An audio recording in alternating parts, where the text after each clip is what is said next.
Okay, everybody, welcome back to your Crisis Coach with Fredd Carroll, me, and Scott H. Silverman, him. We haven't done a show. We haven't been steady or anything, but we've both been very busy, and we're trying to gather some good guests for our show. So how are you today, Mr. Scott H. Silverman? I am well, Fred. It's good. We've had a show since the year started, haven't we? Yeah, we did one with the guest. We're still in the Happy New Year phase, though. We're still in January. Yeah, we're still in January. We're doing okay. Listen, we got to get the right guests, and anybody out there that wants to be a guest is welcome to reach out to us via email, social media, Scott's phone number, which he gives out on every episode, whatever way it means. But, you know, and it doesn't have to be, you don't have to be a doctor. You don't have to be a specialist.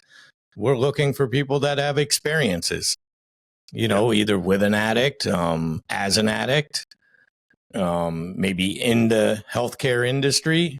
Could be we've talked to lawyers recently to discuss what the difficulties of addiction bring. We have the district attorney of San Diego coming up in March, and she is the national president of the District Attorneys Association in the U.S. So she's a very powerful person and a great lady, and very passionate about, you know, taking care of the community from her perspective, not only enforcement, but education and prevention. She's one of those people, I don't know if she says it out loud, but she'd like to kind of put herself out of business. But, you know, she has a staff of 1,000 here. So, you know, criminal justice, unfortunately, I don't think it's going to go away like we hope other things may. So I'm doing pretty good. You know, it's Martin Luther King Day today. It's also the inauguration for President Donald J. Trump coming into office, and I've been watching little glimmers of what's happening, and it's interesting to see. You know, I don't know if you know, is it Dana White, the guy who runs the national, the UFC? He spoke, I think, yesterday, and he said something interesting. You know, I'm not a big fan of Trump. You know, just look, the guy's a convicted felon. Okay, whatever. But he said something interesting. He says, you know, what this man has done to survive through all the things he's been through, and the fact that he garnered enough support to become, the second president ever to be reelected after leaving office, it kind of speaks to the strength the guy has as an individual. So, you know, it's pretty impressive when you think about it. And he says he's what did he say? The smartest guy or the toughest guy he's ever met. And because it is impressive when you think about what has transpired in the last 4 years, forgetting his 4 years and prior to that he's able to get himself back into the White House. So it'll be interesting to see. You know, he's got some huge promises that he's made, and we'll see if he can deliver on them. So big day in our country. And, you know, you and I are sitting together, and I still have more hair than you do, so I'm pretty excited. Yeah, but I shave mine. Oh. Yours is natural loss. Mine's naturally going away. Mine's unnatural loss. So how are you doing, Fred, so far into the new year? I'm good. I mean, it's just you know, you don't experience the 4 seasons like I do. No. I'm a big fan of 3 or 4 of them, but the winter just beats you down after a while. It gives me I get a lot done during the winter from a writing standpoint and from all my other shows and stuff like that. Mm-hmm. But it doesn't necessarily make you, like, I have no joy in going out to the movies and stuff. You know, all that. Like tonight I'm going to the movies, but it's only because it's a special event tonight. So it's the 40th anniversary of the Goonies. So I'm going to that tonight. But so what's your temperature there, for example, today? It's 15 degrees right now. And we just had, remarkable. We had 6 inches of snow last night. So it's very icy out right now. It was 41 here the other day in the middle of the night. It was 65 in the afternoon, but 41 degrees for Southern California. If this is all you've experienced, that it may not sound normal to you, but it was cold.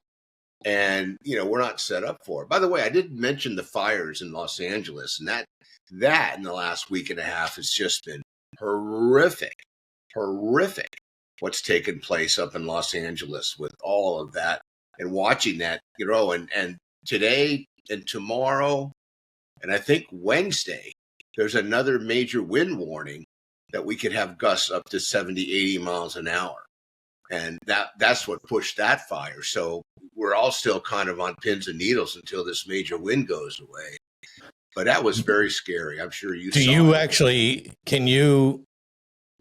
how many miles away are you from the fire? We're at least 100. Okay, so can you smell it? There was a couple days where you could smell it because the wind was blowing. I mean, you have an 80-knot wind. If it's coming your direction, an airplane can fly to LA in about 40 minutes. So yeah, you could smell it, but we weren't getting ash on our cars and the community, like I'm sure they were in Orange County, which is just south of Los Angeles. And the winds were coming out of the east, blowing west. So it was going towards the ocean because most of the properties that were burning were within a mile of the water. So, but but the news and the footage and, we've seen fires. We had a fire like that in San Diego where something like 2,700 homes were burned, about 15 years ago. And it was, and you think about it, everything you own is usually in your home. Your memories, your paperwork, your insurance, everything, wedding dresses, clothes, your tuxedo, for whatever. It's all there. Yeah, you can't really be prepared either. I mean, you could be prepared to run and go with a go bag, all that stuff, but you can't be prepared to get all your stuff. Yeah, and it's interesting. A lot of very famous people, Mel Gibson was one I saw in the news today, lost their homes. And these people, they got awards and certificates and accomplishments, and all of that's gone. I mean, you can't put all that in a safety deposit box. And you're right, you can only put so much in a car. When they say to you, you have 2 hours to get out. What are you going to do? You can't find a mover. And what are you going to do? Take furniture with you? You can't do that. Yeah, especially for a fire and stuff like that, because you can't predict. It's not like, I guess you could predict it was going to happen eventually with the dryness that you've had, but you can't predict when that fire is going to happen. It's not like a hurricane coming where they're tracking it for a week ahead. Right. And it comes regularly. I mean, a fire like this, the scope and the depth of this destruction was it's amazing that there weren't more people killed in the fire. There's an interesting story, all the major networks were out there covering that. There was a fireman who went to work that morning and he forgot to put his ring on, I guess, after the shower or whatever. And while he was at work at that shift, his home burned down. So, the next day they worked 24 on, 24 off. He goes back to his house with his colleagues and they look around. He found his ring in a pile of ashes about where he thought it could be, which was just remarkable. And then they were filming this live in real time when he was doing this, unless they set it up. But, and so many people were impacted by it. And they say the damage is 250 billion, which means it's probably going to go to 400 to 500 billion. And it's going to take, building things in California 3 to 5 years. Yeah, I hate that it happens to people and stuff. Hopefully most people are insured and the insurance goes through. But that's why even today with the political stuff, like you said, you're not the biggest fan of Mr. Trump and he is a survivor and all those things. I'm also in that same boat, but I don't root against him because rooting against him would mean rooting against my country and my future. I can't imagine rooting for failure. But it is scary. There's some scary points that are made and stuff, and I hate to see humans get affected from not so much of your race, your religion, and all that. It's a human thing, and the way it's spoken about, and then the cheering. It's very scary to see sometimes that people are cheering like for deportation. It's not like every single person that's illegally here is a bad person. It's not like they're all criminals. It's not like they broke out of a jail and crossed over the border and they're just living in Kansas. But good people are going to be sent back to bad places that they had to get out of. It's not their fault they were born there. Now, I understand the legality of it. There is a legal route. I don't know it. I don't know enough about it. But from a human standpoint, that disturbs me a little. Well, and I live in San Diego. We're a border town, so we've had this issue my entire lifetime. And my attitude is, look, if somebody wants to, look, we're a country of immigrants. Let them come through the way they're supposed to. Get them signed up, get them a social security number, let them pay their taxes like everybody else.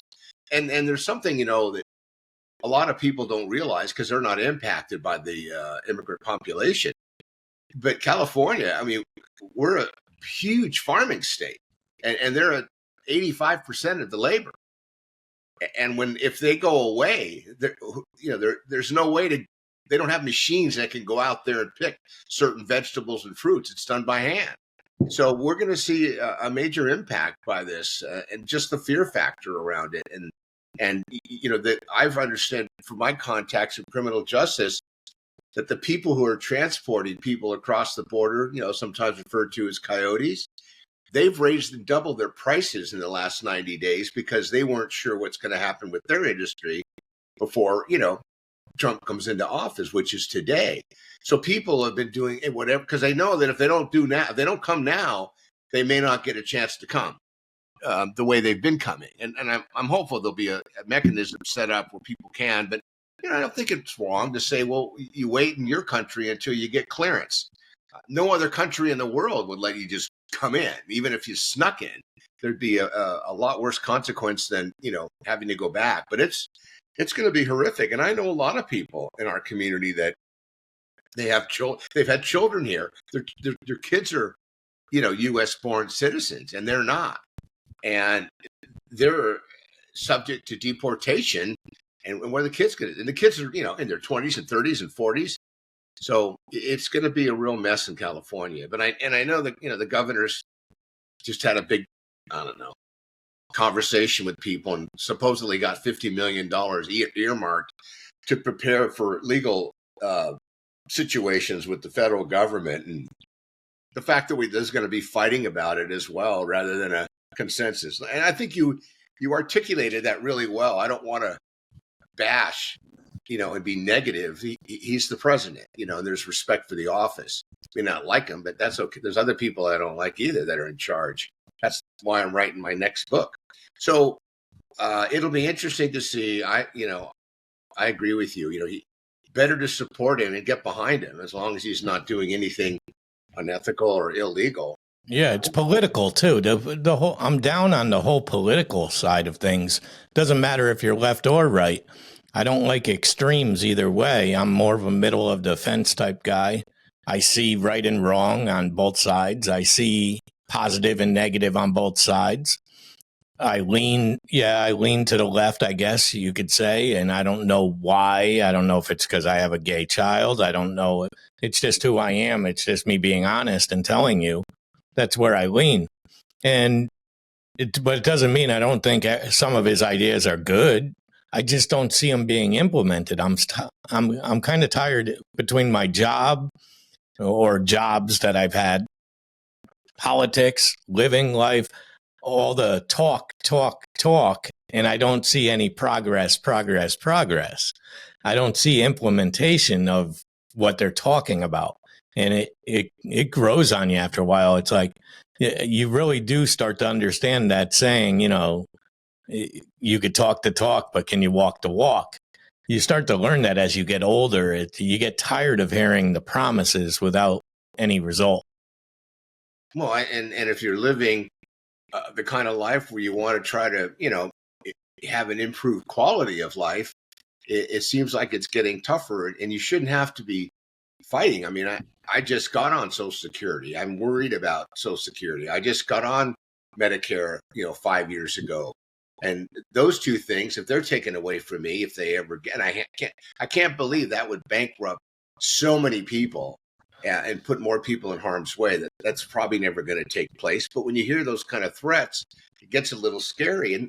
And when people make them, when the politicians make these threats, it's like, don't you have family that's on Social Security? Didn't you have a job before you got to Congress?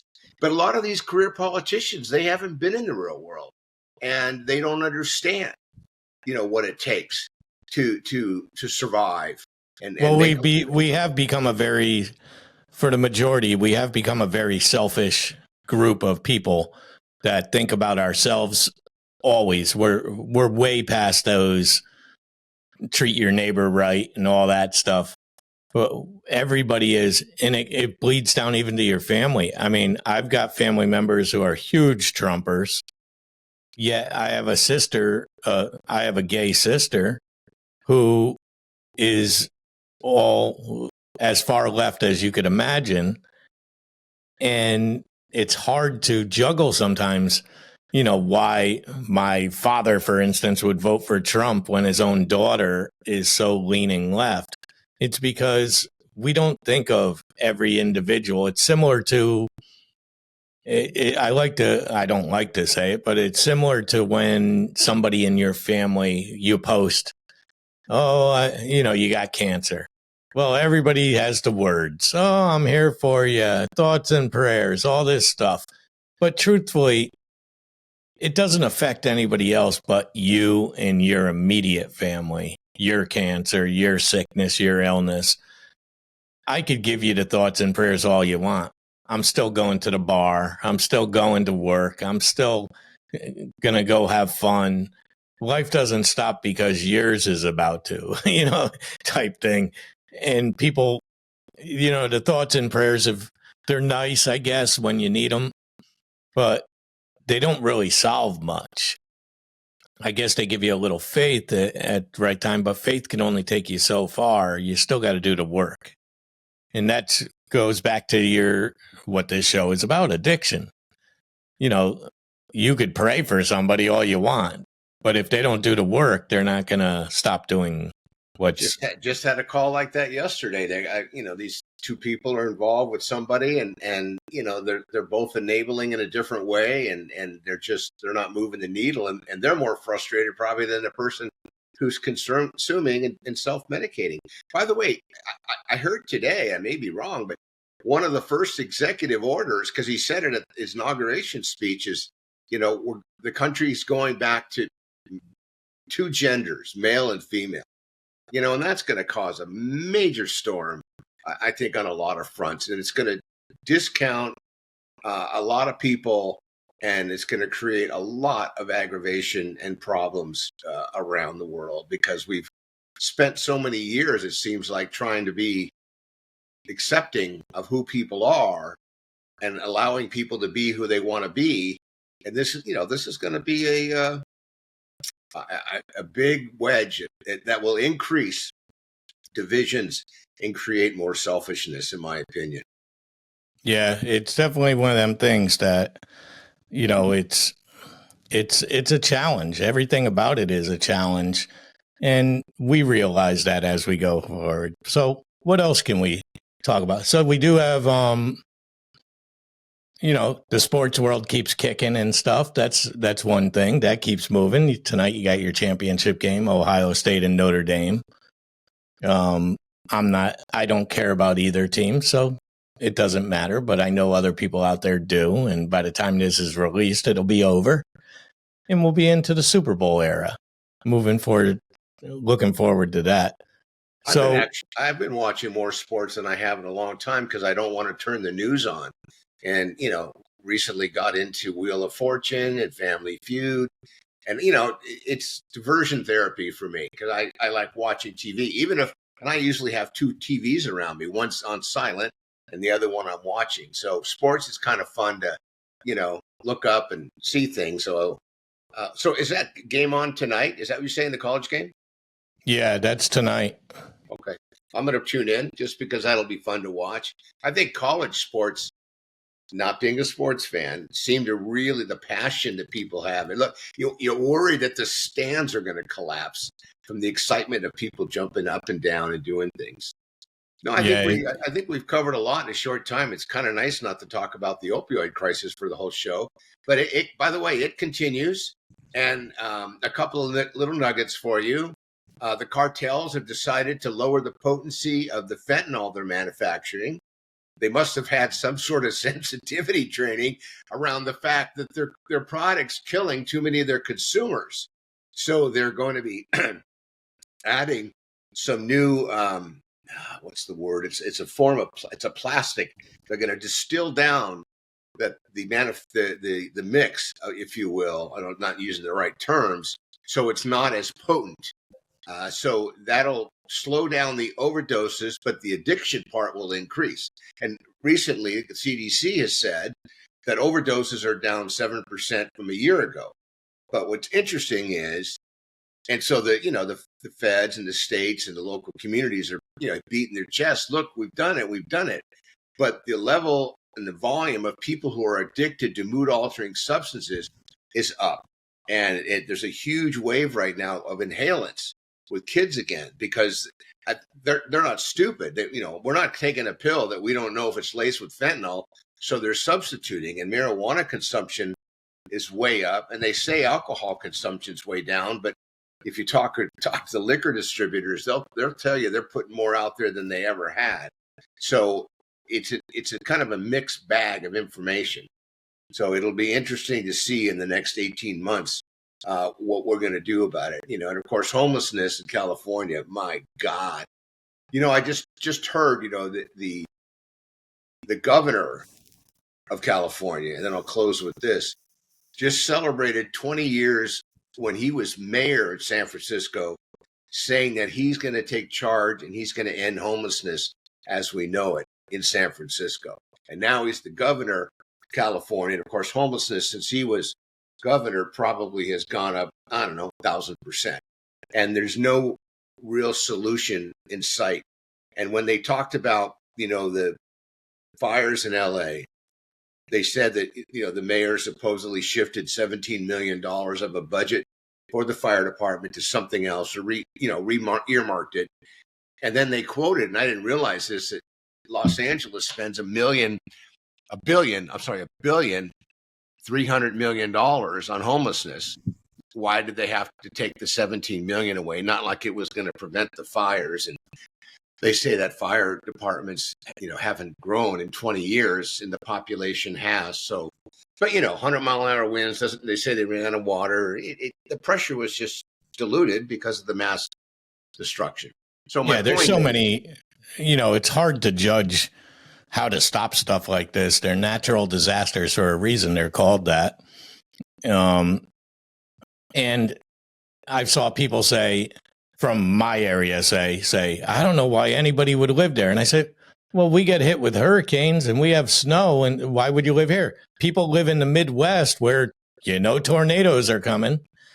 You got to live somewhere. And everywhere you live, there's natural disasters, no matter where you are. Like you don't get. And I always found this strange, and I don't know why. You rarely hear of hurricanes coming on your coast. Compared to mine. I've never seen one. And but, we have earthquakes. So, we've got that. We've got the San Andreas Fault in California. Right. And earthquakes come, it's kind of weird. It's almost like each region has its natural disasters that pop up. And then, of course, now we've got the weather that's changing in certain areas where it's going up higher in summer and lower in winter. So, it's a whole different, the atmosphere and stuff. But I don't understand enough about weather. Like, I've never heard of hurricanes like hitting Europe, stuff like that. Why only here? Why is the path only tends to be the East Coast of, in South America and stuff on the, I don't know. I just never understood that. It's like God's board of directors were pissed off by the U.S. and they just keep swinging this shit our way. It's interesting, Yeah. And maybe they have look, there's poverty. There's other things that go on in other parts of the world where, 98% of the population is, underserved, whether it be through food or housing or access to healthcare. So every part of the world's got its own thing going on. And Yeah. So you want to drop your number while you're sitting there doing it? yeah, absolutely. It's 619 993 2738. I'd like to get some calls this year, and I'd like to see if I can be a resource for you and your family. And if you think you've got something you want to talk about, let's give us a ring, and let's get you on the show and have you talk about it.